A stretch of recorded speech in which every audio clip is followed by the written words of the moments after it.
Edwin Sifuna issues stark warning to his own supporters. Don't make this about me.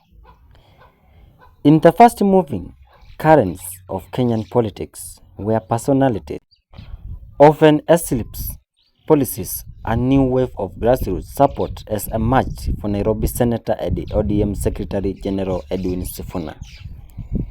The hashtag and mantra Sisi Ndio Sifuna has been gaining traction online and on the street, signaling a surge of popularity for the outspoken politician. However, just as the wave began to rest, Sifuna himself has thrown cold water on the idea of making it about him. In a candid reflection shared on social media, Sifuna acknowledged the groundswell of affection but issued a stark warning to his supporters.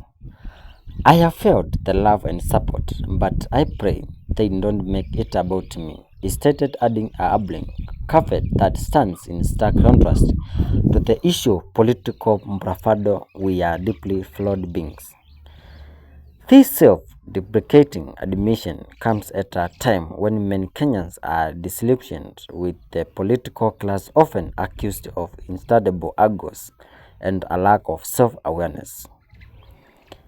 Sifuna's plea appears to be an attempt to redirect the bargaining energy away from a personality cut and toward a more sustainable ideological movement.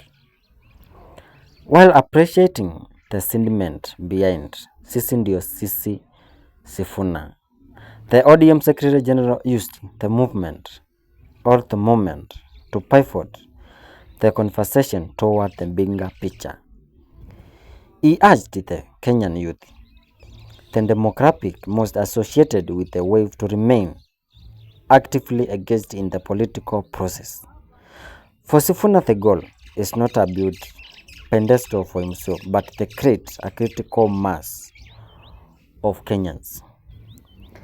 Please subscribe, share, comment for more news. Welcome.